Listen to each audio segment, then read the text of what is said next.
วีรบุรุษชนะแต่ทุกคนที่คุณดูแลเกี่ยวกับการตาย Hello, Dullbedsitblogger here, and well, today I went to the cinema and I went to see the new Star Wars universe-based film, Rogue One.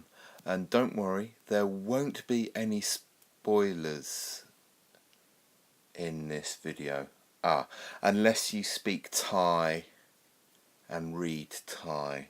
Oh dear, I'm very sorry to all my Thai viewers and Thai speaking and reading viewers. Hopefully Google Translate has ruined and it will make no sense. Anyway, let's get on with me chatting randomly about Rogue One. Oh yes, it was good. I really noticed that the opening scenes are so samurai film, and a lot of the Star Wars is kind of roughly based on Kurosawa films anyway, but the opening scene is so Japanese samurai film, and so many bits of it. I kept seeing little glimpses of other genre of films. There was space films, obviously, and then there was samurai films. There was some martial arts films in general. There's little bits of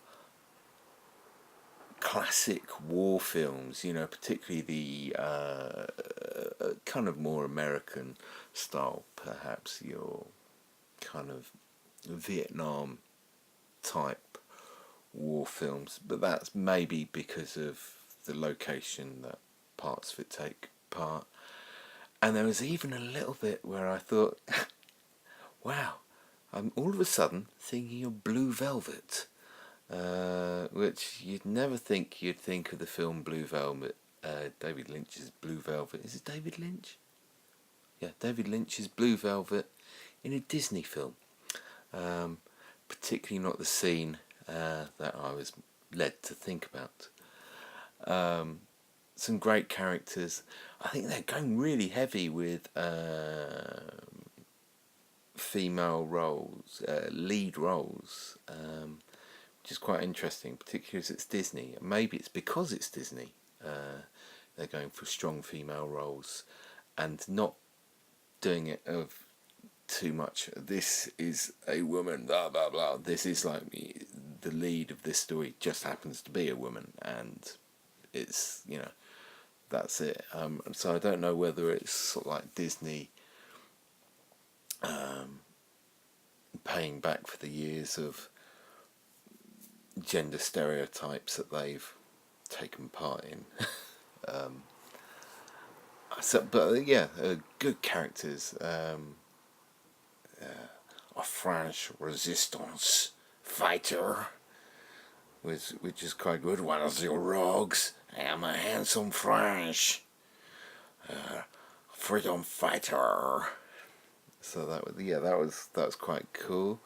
And some great little cameos from various Star Wars people, and little that's where that comes from. And it's and I think I've thought of another bit of which relates to the Kylo Ren one. Yeah, but I don't want to say too much about that. Yeah, great film, nicely paced, 2.5 hours. It didn't drag, and sort of great little nods to the original films. The robot character in this, the main robot character is great. He's got a great character, and there's parts of me wondering whether it's him that comes back as the evil General Grievous. Maybe, I don't know. No, he couldn't. He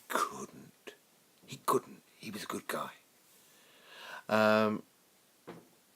And you get to see CP3O and R2D2, and nice. The film actually happens before A New Hope, which is the first Star Wars film, and it's really nice where it ends, because it does end just before A New Hope starts. So it's good.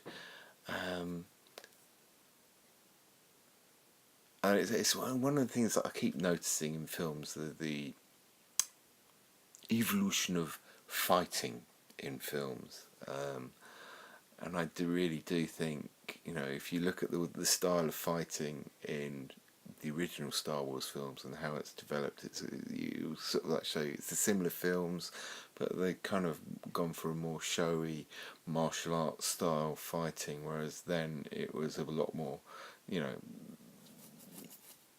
hack and slice, put them up, punch, punch, punch kind of thing, which is quite interesting. I think making the film, they must have to be really careful that it wasn't seeming like the bad guys or the good guys weren't anyone in particular in today's modern turbulent times. Or maybe they tried. Who knows? It's very difficult. One of the things I like about the Star Wars films is when you look at them as a whole, you see that neither side is good or bad. They've both done bad things. Both sides have done bad things, and it's cyclical. At one time the rebels were the Empire, and one time the Empire were the rebels, and maybe that's something we should all learn. But the kind of in the turbulent times we're marching towards at the moment, I do feel that the message of the film is perhaps you can't make change without sacrifice, which may be true, but which is why I chose the poster that I found at the beginning, where it says "Peace is a lie" in the poster. I don't think it's an official poster, but something to think about. Bye bye.